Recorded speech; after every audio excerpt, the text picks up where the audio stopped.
Why is transgranular fracture important for failure analysis? Have you ever wondered what happens when materials fail? One key aspect to consider is transgranular fracture. This type of fracture occurs when cracks penetrate through the grains of a material rather than along the boundaries between them. Understanding this phenomenon is essential for anyone involved in failure analysis. Transgranular fracture provides critical information about how and why a material has failed. When investigators analyze a fracture surface, they can determine the mechanical behavior of the material and the conditions that led to its breakdown. Identifying whether a fracture is transgranular helps pinpoint the failure mechanism and the stresses involved. This is vital for diagnosing the root cause of a product failure.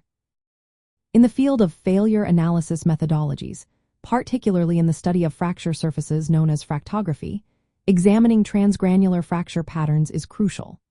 These fractures often occur under lower triaxial stress conditions and typically indicate a brittle fracture through the grain interiors. Analysts look for distinctive features such as cleavage facets or river patterns that reveal how the crack propagated through the crystal lattice of the grains. This is different from intergranular fractures, where cracks follow the grain boundaries. Such fractures often arise from weakened phases at those boundaries. By identifying transgranular fractures, analysts can infer important material properties like toughness and ductility. For instance, a predominance of transgranular fractures may suggest that a material experienced rapid crack propagation under uniform stress, without significant grain boundary weakening. This understanding helps determine whether the failure was due to material brittleness, overload, or environmental factors like low temperatures or corrosion. Knowing the fracture mode guides engineers in taking corrective actions to prevent future occurrences. If transgranular fractures are detected, engineers might focus on enhancing material toughness or controlling manufacturing processes to reduce internal defects.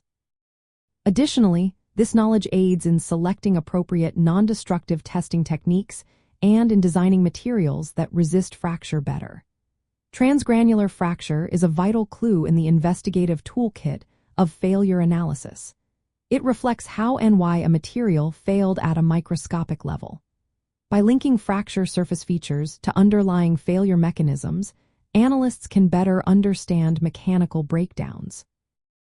This knowledge supports safer and more reliable product design and maintenance. So, the next time you think about material failure, remember the importance of transgranular fracture in understanding the complexities of how materials behave under stress.